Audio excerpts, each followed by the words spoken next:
First thing you want to do is attach that drain line that goes to the bottom of the carb and then falls down behind the transmission to drain any excess fuel off to the ground. And then when you have that connected, take the throttle cable and drop that throttle pin down in. It has slots on each side to guide it down to the bottom there. And when it's seated down well, you'll be able to then thread that castle nut on the top. And if you don't have that seated down in properly, you're going to have a hard time threading that castle nut. So you're going to want to crank that down just about to hand tight. And then if you can, go ahead and take your bi-starter and just rotate it out a little bit. So that way you can get access to where the fuel vacuum lines will be behind it. But at this point, you can start to connect the air hose from your air filter box onto the right side of the carburetor. And make sure you have your securing strap in there. You don't have to tighten it necessarily yet, but you're going to want to make sure that that's all connected. And now you can start to fit the carb into the intake of the engine.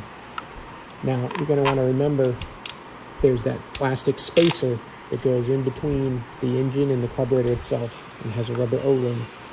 And that rubber O-ring would point to the left because the backside of it would touch the O-ring that's already on the carb. And you've got two bolts that you're going to attach the carb with, a long one and a short one. That long bolt's going to go in the back, and it's going to use a 8mm socket to tighten it up. And you can just try to snug these up by hand at first so that you can get everything lined up.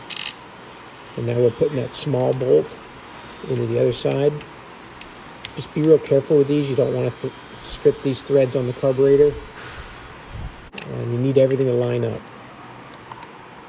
So now that we've got everything in there, it's snugged up, hand tight, I'm going to go ahead and use a longer extension and get some leverage on it, tighten those bolts up nice and snug. And now I'm going to connect the fuel line. That's going to go to that large connection point in the back. Straighten out my bi-starter and then connect the electronics for your bi-starter. You'll either have a couple Cannon plugs, bullet connectors I should say, or you'll have a bit of a Cannon plug electrical single plug to attach that depending on the year. Take it outside and see if it'll fire up. Alright, so got that carb swapped out. Give this a go.